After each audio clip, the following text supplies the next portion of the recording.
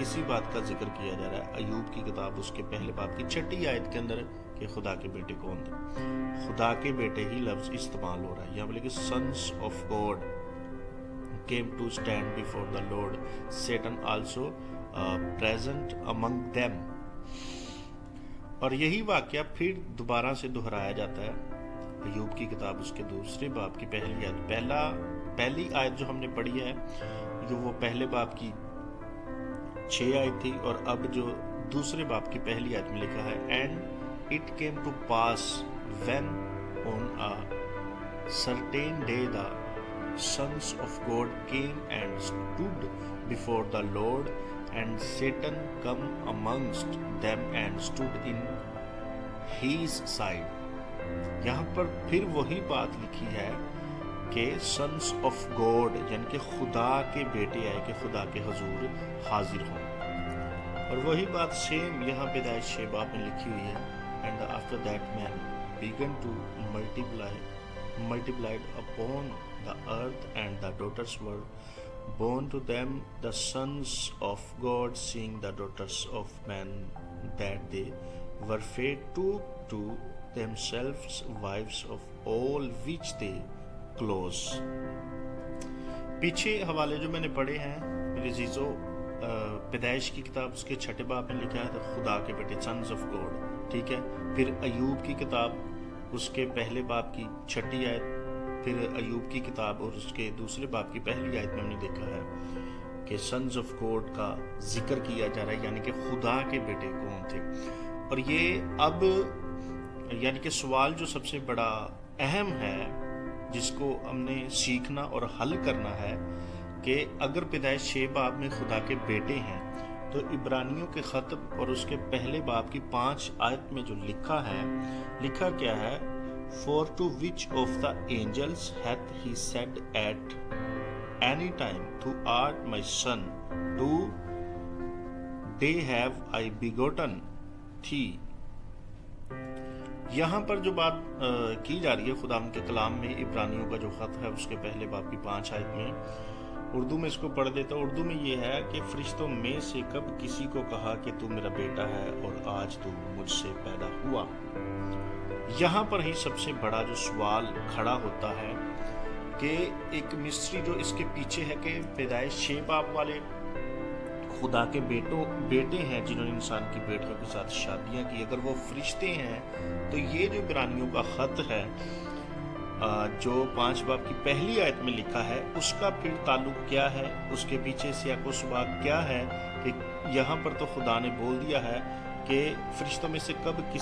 کسی سے کہا کہ تو میرا بیٹا ہے اور آج تو مجھ سے پیدا ہوا.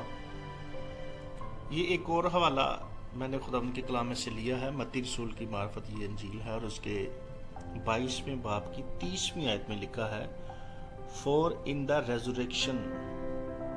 they shall neither marry nor be married, but shall be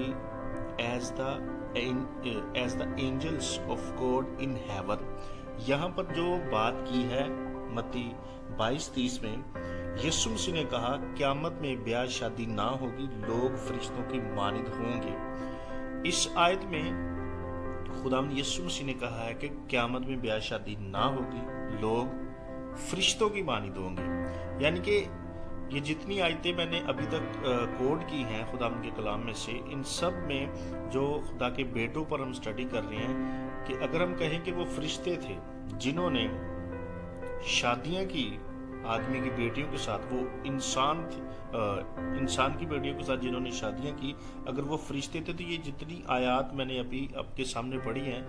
یہ ایک مطلب کہ ڈیفرنٹ ہمارے سامنے چیز جو ہے وہ کھل کے آ جاتی ہے. میرے عزیزو ویڈیو کا زیادہ لمبی نہ ہو اور اسی بات کو ہم آگے مزید سیکھتے جائیں گے کہ بیسک پیدائش 6 باب کے اندر کیا ایسا بڑا گناہ ہوا تھا کہ جو خدا نے اتنا بڑا فیصلہ کیا, اور خدا یسوع مسیح نے بھی 2 زمانوں کی طرف ہمیں اشارہ دیا ہے کہ میرے آنے سے پہلے نوح کا دور اور لوط کا دور جو ہے دونوں ایک ساتھ چلتے ہوں گے. اسی بات کو ہم مزید آگے سیکھتے جائیں گے کہ وہ خدا کے بیٹے بیٹے فرشتے تھے یا نہیں تھے؟ اگر فرشتوں نے شادیاں کی آ کر زمین پر، تو کیا سارے کام ہوئے تھے؟ ان چیزوں کو مزید آگے سیکھتے جائیں گے، اور اس چینل پر آپ سب ضرور جڑے رہیں تاکہ ہم ان آخری دنوں میں خاص کر کے نوح کے زمانے کو اور لوط کے زمانے کو سیکھ پائیں، اور آگے ہم دیکھیں گے، سیکھیں گے کہ کیا اتنا بڑا گناہ ہو گیا تھا، کون سا ایسا کام پیدائشی باب میں اور لوط کے زمانے میں ہوا تھا کہ خدا نے سب کچھ ختم کیا، ریسٹور کیا، اور آج خدا یسوع مسیح نے انہی باتوں کا پھر سے ذکر کیا کہ نوح کا دور اور لوط کا دور دونوں ایک ساتھ ہوں گے۔ سو خدا آپ سب کے ساتھ ہو، اس میسج کو، اس ویڈیو کو ضرور آگے شیئر کریں تاکہ ہم اس اسٹڈی کو مزید اور زیادہ جاری رکھیں۔ آپ خداوند کے کلام میں ہمیشہ بڑھتے رہیں، آمین۔